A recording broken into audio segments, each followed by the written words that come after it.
I am on this side of the dais. So a very simple question that should be asked is, did Donald Trump or any of his associates in the campaign collude with Russia in hacking those emails and releasing them to the public? That's where we started 6 months ago. We have now heard from 6 of the 8 Democrats in this committee, and to my knowledge, I don't think a single one of them asked that question. They've gone down lots of other rabbit trails, but not that question. Maybe that is because Jim Comey said last week, as he said to Donald Trump, that on 3 times he assured him he was not under investigation. Maybe it's because multiple Democrats on this committee have stated they have seen no evidence thus far after 6 months of our investigation and 11 months of an FBI investigation of any such collusion. I would just suggest, what do we think happened at the Mayflower? Mr. Sessions, are you familiar with what spies called tradecraft? A little bit. That involves things like covert communications and dead drops and brush passes, right?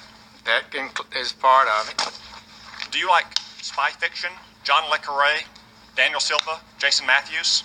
Yeah, Alan First, David Ignatius. Just finished Ignatius's book. Do you like Jason Bourne or James Bond movies? No.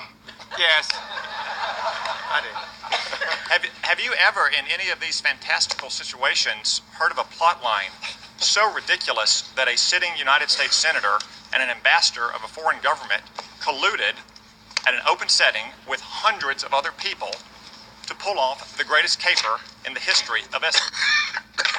Thank you for saying that, Senator Cotton. It's just like through the looking glass. I mean, what is this?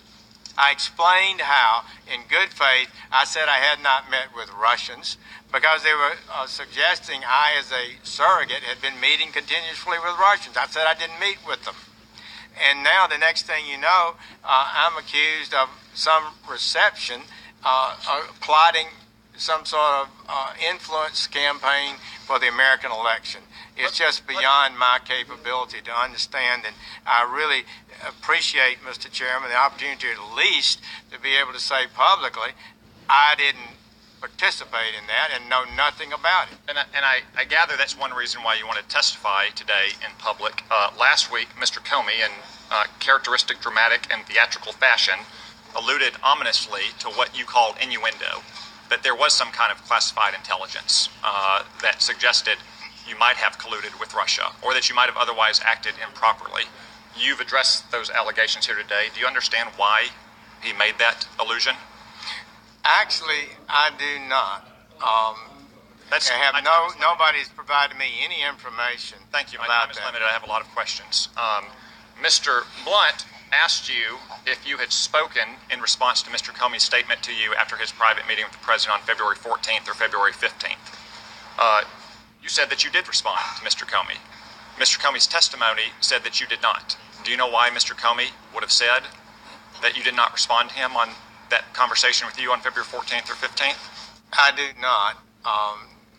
It was a little conversation, not very long, but there was a conversation, and I did respond to him, perhaps not to everything he asked, but I did respond to him, I think in an appropriate way. Do you know why Mr. Comey mistrusted President Trump from their first meeting on January 6th? He stated last week that he did, but didn't state anything from that meeting that caused him to have such mistrust, to believe I'm not able to speculate on that. Let's turn to the potential crimes that we know have happened. Leaks of certain information. Here's a short list of what I have. The contents of alleged transcripts of alleged conversations between Mr. Flynn and Mr. Kislyak. The contents of President Trump's phone calls with Australian and Mexican leaders. The content of Mr. Trump's meetings with the Russian foreign minister and the ambassador. The leak of the Manchester bombing suspect's identity and crime scene photos. And last week, within 20 minutes of this committee meeting in a classified setting with Jim Comey, the leak of what the basis of Mr. Comey's innuendo was.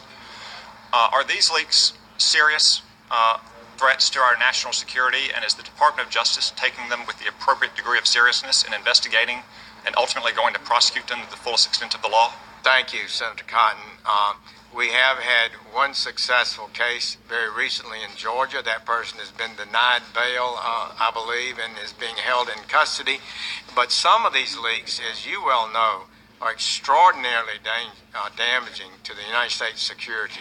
And we have got to restore a regular order principle. We cannot have persons in our intelligence agencies, our investigative agencies, or in Congress leaking sensitive matters on staff. So this is, I'm afraid, will result in, is already resulting in investigations, and I'm fear that some people may find that they wish they hadn't leaked. Thank you. My time has expired, but for the record, it was stated earlier that the Republican platform was weakened on the point of arms for Ukraine. That is incorrect. The platform was actually strengthened, and I would note that it was the Democratic president who refused repeated bipartisan requests of this Congress to supply those arms to Ukraine.